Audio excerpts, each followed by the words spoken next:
Congratulations on purchasing your awesome water cooler. I'm sure you will enjoy your investment for years to come. So I'm going to show you now how to set up your cooler for the first time when it just arrived.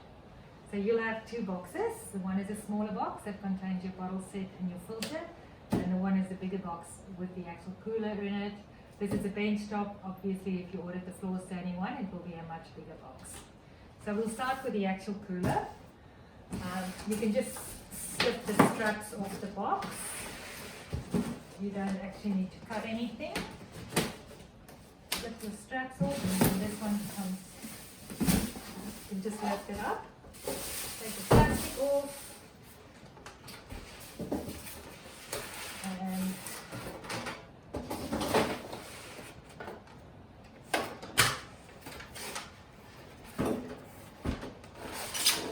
so with the placement of your cooler, obviously it needs to be close to a power point. And the other thing is it is very sensitive to light. So if it's recommended that you don't put it straight in front of a window or under a fluorescent light. But if that's the only spot for it, then we do have the option that you can get a bowl cover. So that's just a little skirt that goes around the bottom of the filter, keeps the light off, and they are available from us as well. So the first thing you're going to do is you're going to remove your funnel.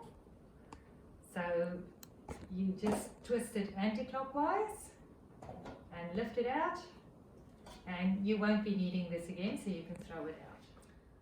So now we get to unpacking the bottle set. Just take all your components out and lay it out on the table. That's the filter, we'll deal with that later.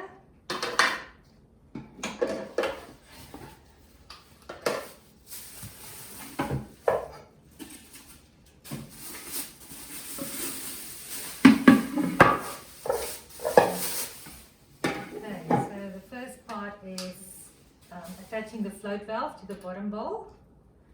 So it's already got its little nut there that it needs to go into. So just screw it up nice and tightly, but don't force it, and make sure that the threads line up.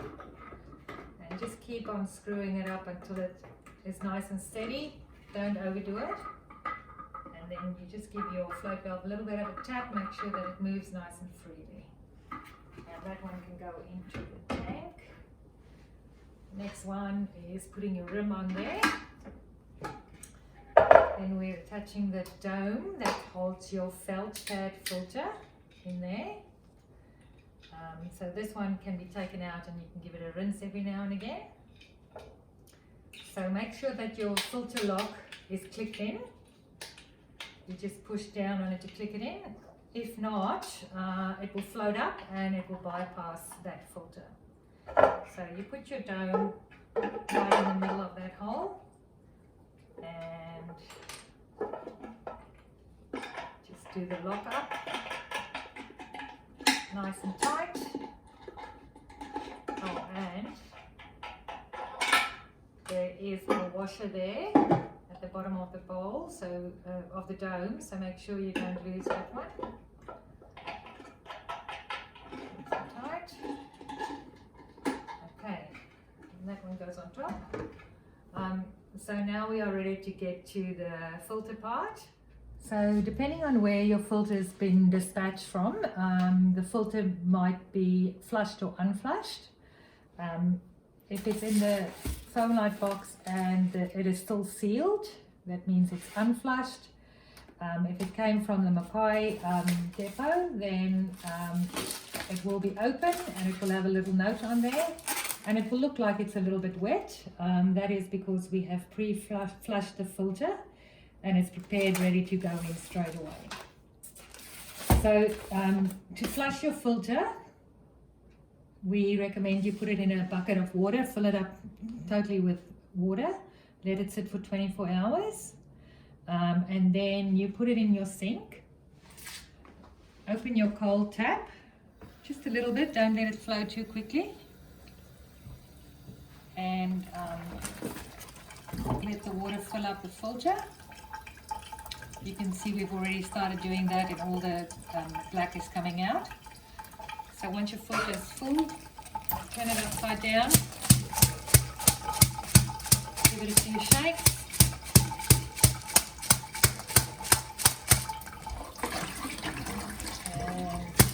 And then we do it again.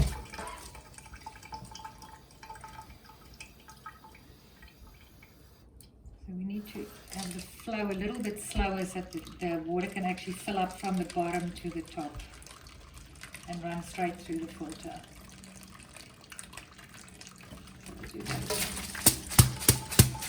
So we're tipping it upside down because otherwise all the black charcoal in here, as you can see all the black coming out there, runs through there and your balls in your ceramic plate actually goes black and you don't want that to happen.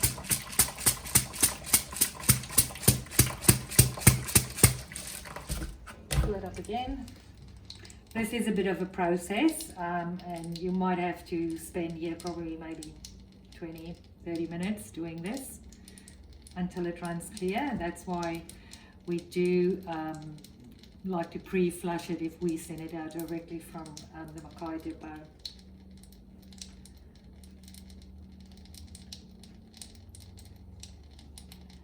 So yeah, you just keep doing that. Tip out the water because then you can see when you're starting to fill it up again if there's still black coming out.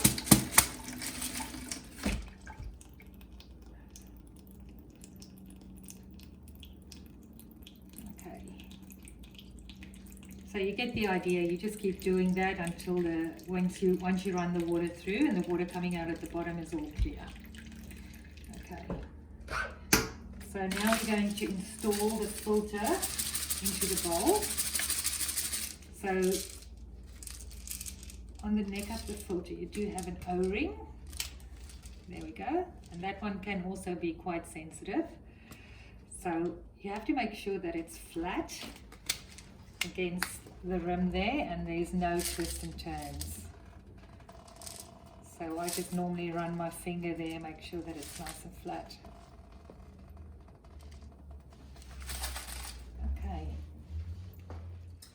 Okay, so now we are going to fit the filter onto the top bowl. So the easiest way actually to do this is to turn it upside down and make sure your threads line up. There you go, and then you hold onto that and just screw it nice and tight. Don't over force it, but it's got to be nice and tight. If you are going to install it, just holding it upright, don't just hold it like that, because this part of the bowl will crack. Just give some support with your wrist there, and then you can tighten it up. Okay, then that one goes back in there, and now we're ready to fill it up.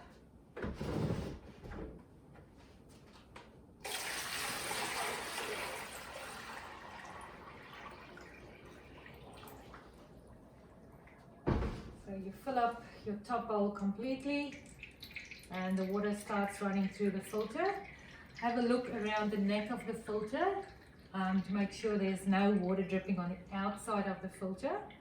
If that does happen, you'll have to tip this water out again, unscrew the filter and readjust that O-ring again. Take it off, put it back on, make sure that it's nice and flat. Okay, so I normally just, once we've filled it up, I tap on the top bowl a few times because you often have airlocks in the filter. So if you do the tapping, you'll see the bubbles popping out and that releases the airlocks that might be in the filter. So very important step is you do not turn your cooler on until you have water coming out of your hot tap. If you do that, you might burn out the motherboard and the kettle element of your cooler. So before you turn it on, test your hot water. That's the one on the left hand side. If there's no water coming out, you most likely have an airlock that's in the little pipe that goes towards the hot tank. So sometimes it just sorts itself out. If you just want to wait like maybe 6 hours, 12 hours, see if that works, or just give it a little bit of a tap on the side. That sometimes releases that air bubble as well. But if that doesn't work for you, what you will need to do is have a bucket handy, just close to the water cooler. Lift this whole bottle set up, place it in the bucket, and then you use a pipe cleaner or a kebab stick or something small and skinny, and you shove that right in the middle pipe. Shove it up and down, and if there's any air bubbles there, you will see the air bubbles coming out, popping out, and you just keep doing that until there's no more air bubbles coming out. Then you put your bottle back on.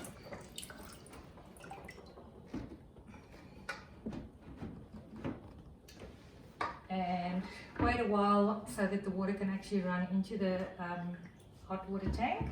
And then I say after 5 minutes or so, you test it, okay, you've got water coming out of your hot side. If there's still no water, you'll have to just do that step again. Sometimes 2 or 3 times. The airlocks can be pretty stubborn sometimes to get out. Okay, so once you have water coming out of your hot side, you can now plug your water cooler in. And it also has a power switch, a yellow power switch at the back, where you can turn the power on and off.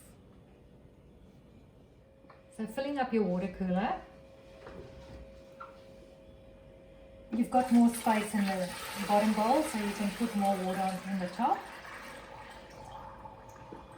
And that will pretty much fill it right up, the bottom bowl right up to the maximum level. There is a little line there that says do not fill past this line. So it's recommended that you don't let the water level run below your filter, the bottom of your filter, because if you do, it might get some air locks, and the filter sucks water through the holes that's releasing the water, and then the water just won't flow through the filter. So what I recommend is measure your top bowl, that is 13.5 centimeters. Then from your bottom line, you measure 13.5 centimeters. Make a little mark there with a Sharpie. So when your water comes to that water line, you know you can fill the whole top bowl up and you won't overfill it.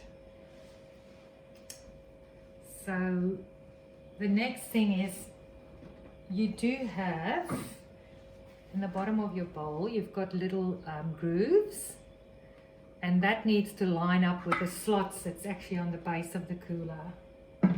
So that ensures that it's all level. So if you try and move your water cooler and it just moves around a little bit, like 5 millimeters, then it means it's in the slots. But if you turn it and it keeps on spinning around, then it's not locked in properly. So on your standard child lock, you slide that button over that side, and that means it locks the hot water. You can't push that tap down at all. You slide it over that way, push down, and you've got water coming out of the hot side. We also have the option for the Child Lock Plus. So that's if you have little ones around. And how that actually works is you have to push this button in and down at the same time to release the water. And you've got your lock on that side. Can't use it at all once it's opened up, in and down, and now you can release the water. So initially, there might be a slight taste to the water just because it's a brand new cooler, and also the minerals in the filter are really fresh. So that tapers off within a day or two. If you want to, you can just drain some of the water out and throw it out, and that way you get rid of that initial taste. Okay, so your drip tray comes out, you just lift it up, and then you can get in there and give it a bit of a clean every now and again, and just push down, and then it locks in again. So a question that I often get is, how do I fill my water bottle up? So we do have a little gadget that can help you make that a bit easier. This is just one of the silicone taps that's actually used on the inside of the cooler as well. So it slots very nicely on the spout there. So you just slide it up, and then you have your water bottle. And now you can easily fill up your water bottle without having to angle it straight under the spout there, and it makes a big mess on the counter. And these are available from us as well. So I'm going to explain to you how to work the settings on your water cooler. That button there is the on and off button for your cold water. Your blue snowflake there tells you that the compressor is turned on, and the bars tells you the compressor is running at the moment. So the current temperature on the cold water tank is 25. So that will keep dropping down in the next 20 to 30 minutes until it reaches the temperature that it's set on. And then the compressor turns off and your bar stops running, and the compressor goes into power saving mode. So say your water is set on 5 degrees, normally about on 8 or 9 degrees, your compressor will kick in again and start cooling the water down. And once it's set, you don't have to do anything, that all happens automatically. That button there is the on and off button for your hot water. You press it once and you have the red bars come up and the flame, and that means the kettle element has just been turned on, and that water will start heating up. So if you don't want hot water, press and hold that button for 3 seconds, it goes away, and now the kettle element is turned off and you just have room temperature water then on this side. Hot water goes up to 92 degrees, and then the same thing happens. The kettle element will cut out and goes into power saving mode. And if it's set on 92, which is the maximum, then it will kick in again at 87 degrees and start heating the water up. The bottom 2 buttons you only use if you want to adjust your settings on the water cooler. So select, put you into settings mode. As you can see, the hot water currently is set on 92 degrees. If you want to push that down, you use your cool button. If you want to push it up, you use your heat button. So the minimum on the hot water is 52, maximum is 92. Once you're happy with the hot, you press mode and you jump over to the cold side, and same thing there, cool to go down in temperature, heat to go up in temperature. And cold water minimum is 4 degrees and maximum you can set it on is 15. Press mode again, and then you're on your hours setting. So you use your heat button to go up in hours. Then to get to the minutes, you press select. And then same thing there, heat to go up, cool to go down. So once you've done your minutes, you press mode 3 times. And everything stops flashing, and then it's out of settings mode again. So now that you've watched the video, you should have received an instruction pack in the mail. So what you have in there is your instruction manual, and in there you will have a sticker. So that's got our direct contact details and website address on it. So you just stick it on the machine as you see there. You've got a little date sticker when your next filter change is due. So put that somewhere on the machine where it's nice and visible, and write the date 6 months from now on there with a permanent marker. You also get a little reminder card of filter changes, and you can put your date on the back of when your last filter change was. So we also include the pipe cleaner for you. If you do need to use this to release the airlock in the hot pipe, that's there ready for you to use. Instruction manual has basically got everything on there that we've just gone through. So you can hold on to this one. The QR code will scan you straight through to a step-by-step instruction manual to set it up. Your bottle set assembly is set out there. Your settings page is set up there. There's also a little QR code there that will take you straight to the website with instructions. And a lot of people actually copy this, laminate it, and stick it on the side of the machine with a magnet so that it's always handy. And then a few more instructions on your filter changes and ceramic filters. And then also on the back, it's links to our Facebook group and Facebook page that you can hook up to. So your filter needs to be changed around about every 6 months is the recommendation. So your details will go on our database and you will get a reminder when it's 6 months letting you know it's time for a change.